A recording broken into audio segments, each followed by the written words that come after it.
നമുക്കൊന്ന് അച്ചാറുണ്ടാക്കിയാലോ? കുറച്ച് നാടൻ ചാമ്പയ്ക്ക കിട്ടിട്ടോ, എന്നാ പിന്നെ അച്ചാറിട്ടേക്കാന്ന് വിചാരിച്ചു. ഓ, വലിയ പാടൊന്നുമില്ലാന്നേ, കുറച്ച് സാധനങ്ങൾ മതി, പെട്ടെന്ന് ഉണ്ടാക്കാം. ചാമ്പയ്ക്കയുടെ ഉള്ളിൽ ആ പൂവൊക്കെ എടുത്ത് കളഞ്ഞ് അത് നന്നായിട്ടൊന്ന് കഴുകിയെടുക്കാം. പിന്നെ കുറച്ച് വെളുത്തുള്ളി, ഇഞ്ചി, 2 പച്ചമുളക്, കറിവേപ്പില, ഇത്രയൊക്കെ മതി കേട്ടോ. ഇഞ്ചിയും വെളുത്തുള്ളിയും കറിവേപ്പിലയൊക്കെ ഇത്തിരി കൂടുതലിരുന്നാലും നല്ല ടേസ്റ്റാന്നേ.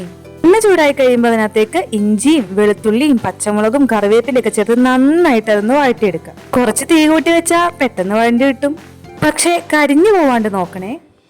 സംഭവം സെറ്റ്. ഇനി നമുക്ക് അതിനകത്തേക്ക് ആവശ്യമുള്ള കുറച്ച് പൊടികളൊക്കെ ചേർക്കണം. ഓ, ഇതും അധികമൊന്നും വേണ്ടാന്നേ.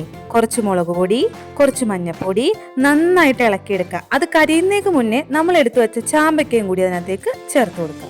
അയ്യോ, ഒരു കാര്യം പറയാൻ മറന്നുപോയി. ഈ ചാമ്പയ്ക്ക ഞാൻ നേരത്തെ ഉപ്പിട്ട് പെരട്ടി വെച്ചിരുന്ന കേട്ടോ. ഇനി കളറ് കുറച്ച് കുറവാന്ന് തോന്നിയ കുറച്ച് കാശ്മീരി പൊടിയും കൂടി ആഡ് ചെയ്തേക്കാം. കഴിഞ്ഞില്ല, ഇനി നമുക്ക് ഒരാളെ കൂടി ചേർക്കാനുണ്ട്. കായപ്പൊടി. ആവശ്യത്തിന് കായപ്പൊടിയും കൂടി ചേർത്ത് നന്നായിട്ട് അതങ്ങ് ഇളക്കി എടുക്കാം കേട്ടോ. ചൂടായി കഴിഞ്ഞപ്പോ നമ്മുടെ ചാമ്പയ്ക്കയിൽ നിന്ന് ഇറങ്ങി വന്ന ആ വെള്ളമൊക്കെ ഇല്ലേ, അതങ്ങോട്ട് വറ്റിക്കഴിഞ്ഞാൽ നമ്മുടെ ചാമ്പയ്ക്ക അച്ചാർ കുട്ടപ്പൻ സെറ്റ്. വെള്ളമൊന്നും ഇല്ലാത്തൊരു പാത്രത്തിലേക്ക് മാറ്റി വെച്ചിട്ട് ചൂടാറി കഴിഞ്ഞ് കുപ്പിയിലാക്കി 2 ദിവസം കഴിഞ്ഞ് നമുക്ക് കഴിക്കാം. ഞാൻ രസവാലേ കാണാൻ.